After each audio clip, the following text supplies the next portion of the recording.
හරි මේ විභාගයට අපිට බැංකු පාඩමෙන් මේ වගේ ගිණුම් ටිකක් දීලා අහන්න පුළුවන් මේවා අයිති වෙන්නේ මොන ගිණුම් වර්ගයටද කියලා. මම මෙතන 6ක් අරගෙන තිනවා. එක බැංකු ගිණුම, දෙක බැංකු ණය ගිණුම, තුන බැංකු ණය පොලී ගිණුම, හතර ස්ථාවර තැන්පතු ගිණුම, පහ ස්ථාවර තැන්පතු පොලී ගිණුම, හය බැංකු අයිරාව. මේ 6 දීලා විභාගයට අරන්න පුළුවන් මේවා අයිති වෙන්නේ වත්කම් වගකීම් හිමිකම් ආදායම් වියදම් කියන ගිණුම් වර්ග පහෙන් මොකකටද කියලා මම මෙතන මේ වෙලාව ගන්න ඔයාලා වීඩියෝ එක පෝස්ට් කරලා උත්තර ලියන්න මම මෙහෙම කියනවා.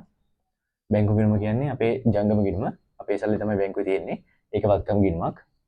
බැංකු ණය ගිණුම අපි බැංකුවේ ණයක් ගන්නවා. ඒක අපි බැංකුවට ගෙවන්න ඕනේ. අන්න වගකීම් ගිණුමක්. ඒ ණයට එයාලා පොලියක් අය කරනවා. අන්න අපි පොලියක් ගෙවනවා. ඒක අපිට වියදම් ගිණුමක්. ස්ථාවර තැන්පතු කියන්නේ අපේ සල්ලි බැංකුවේ ගිහලා දාලා තියෙන ටික කාලයකට ඒවා අපිටයි අයිති. අන්න ස්ථාවර තැන්පතු ගිණුම වත්කම් ගිණුමක්.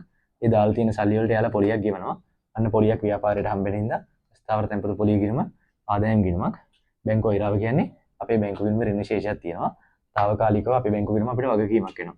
ඒතර බැංකු අයිරාව තියදී අයිරාව කියන්නේ වගකීමක්.